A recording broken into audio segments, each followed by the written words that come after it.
Dona Leopoldina foi a primeira imperatriz do Brasil, grande arquiteta e estrategista da independência, conselheira de Dom Pedro e apaixonada pelo Brasil, crendo como poucos no seu futuro. Mas, por diversas razões, é lembrada somente como a triste e traída princesa, o elo mais frágil de um triângulo amoroso bastante conhecido. Nesse vídeo, vamos mostrar de forma breve sua figura complexa e carismática, sua vida intensa e breve e sua combinação de temores e coragem, força e fragilidade.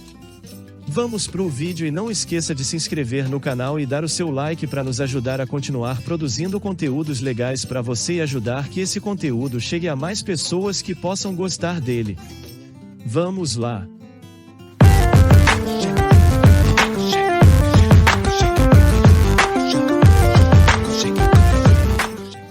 A princesa Leopoldina Carolina Josefa chegou ao mundo às 7h30 da manhã do dia 22 de janeiro de 1797, filha do imperador Francisco II do Sacro Império Romano-Germânico e de sua segunda esposa, Maria Teresa das Duas Sicílias. O nascimento de um bebê saudável seria motivo para comemoração, mesmo não sendo um herdeiro masculino, mas o clima não estava para festas. O ancestral trono dos Habsburgo estava ameaçado. Em 1792, primeiro ano do reinado de Francisco II, pai de Leopoldina, os estados fronteiriços à revolucionária França declararam guerra aos franceses. Em março de 1797, Napoleão marchava contra a Áustria, chegando a 150 quilômetros de Viena em 9 de abril. O grão-duque Carlos, comandante do exército austríaco e tio da recém-nascida arquiduquesa Leopoldina, enviou mensageiros para discutirem o fim da guerra. A paz entre a França e o Sacro Império foi oficializada pelo Tratado de Campo Formio, em 17 de outubro daquele ano, no qual Napoleão assinava a paz com os austríacos em nome dos franceses. Desde cedo, Leopoldina mostrou maior inclinação para as disciplinas de ciências naturais, interessando-se principalmente por mineralogia. A arquiduquesa herdou do pai o hábito do colecionismo.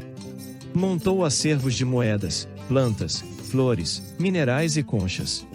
Estudou literatura, história, música e dança e falava 4 idiomas: francês, alemão, italiano e inglês. Um ponto importante da sua educação foi ser ensinada a respeitar cegamente as decisões da família e a colocar os interesses de Estado e da monarquia sempre à frente. Por mais que alguns pesquisadores afirmem que o mundo dos arquiduques era fechado e restrito a um círculo íntimo, mantendo-os alheios ao que ocorria ao redor dos príncipes, isso não parece corresponder inteiramente à realidade.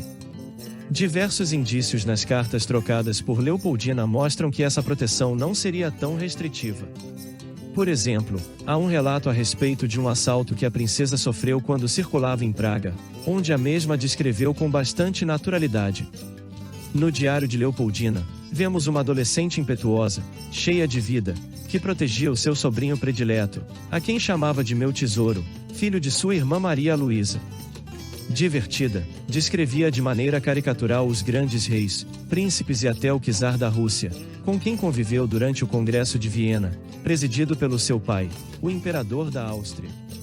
O casamento de Leopoldina com o herdeiro do trono português foi tratado por Dom João e pelo seu pai, por questões políticas, como era de se esperar.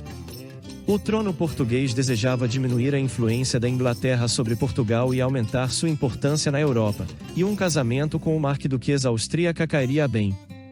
Para os austríacos, abriam-se possibilidades e oportunidades no Reino do Brasil. Leopoldina não tinha conhecimento das tratativas por um bom tempo. Por isso enviou uma série de cartas à sua irmã, Maria Luísa, lamentando-se de sua solidão. Em uma delas, apesar de desdenhar o tio Leopoldo de Bourbon, lamentou-se por ele ter escolhido sua irmã mais nova, Maria Clementina, como esposa, já que através desse casamento ela ficaria mais próxima de Maria Luísa. Reclamava também da falta que a madrasta fazia, já que a mesma havia falecido há pouco. E o pai, desolado com a viuvez, não parava em casa. Mas os trâmites do casamento já estavam sendo acertados. Haviam duas opções, o príncipe da Saxonia e o de Portugal.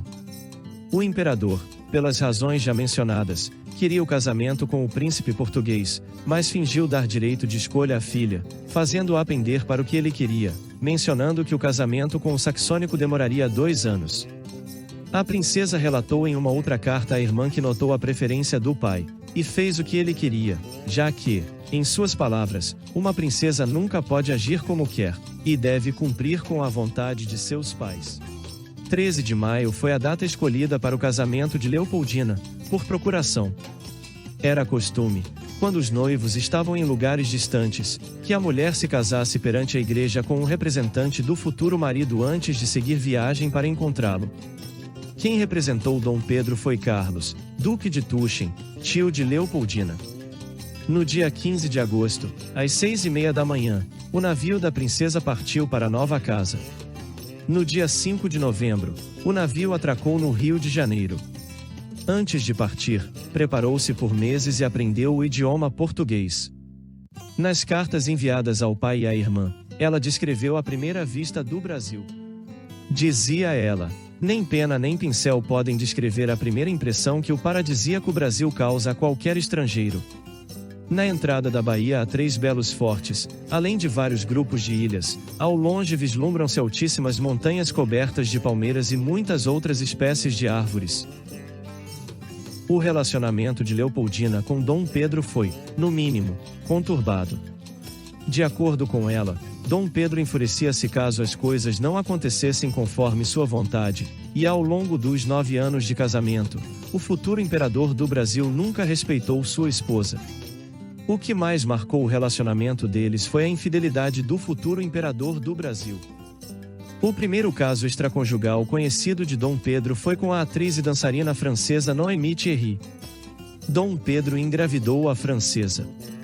Foi preciso a intervenção do rei de Portugal para colocar fim a esse relacionamento, e isso foi feito enviando Noémie para Recife. O filho de Noémie e Dom Pedro faleceu antes de completar 1 ano. Outro caso extraconjugal famoso de Dom Pedro, e esse era uma grande humilhação para Leopoldina, foi com Domitila de Castro, mulher que ele conheceu durante uma viagem para São Paulo. O envolvimento de Dom Pedro com Domitila estendeu-se por anos, e ela beneficiou-se muito com ele, adquirindo bens, títulos nobiliárquicos e ajudando diretamente seus parentes mais próximos.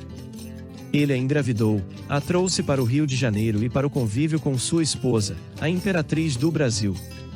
Com isso, Leopoldina sentiu-se progressivamente humilhada pela forma como Dom Pedro a tratava e pela sua atenção a Domitila. A amante foi transformada em Marquesa de Santos. Os maus tratos de Dom Pedro a Leopoldina começaram a ser públicos, e até mesmo na frente da amante ele a destratava.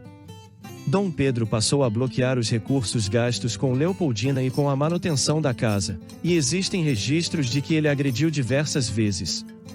Apesar do casamento infeliz, a relação de Dom Pedro I e Leopoldina obteve aquilo que se esperava dela, um herdeiro para o trono brasileiro. Ao todo, nasceram 7 filhos: Maria, Miguel, João Carlos, Januária, Paula, Francisca e Pedro. Leopoldina cumpriu um papel importante na independência do Brasil, pois ela agiu diretamente para convencer Dom Pedro a seguir o caminho da ruptura com Portugal. Ela teve uma ótima leitura política ao perceber que o clima político poderia conduzir o país a transformar-se em uma república.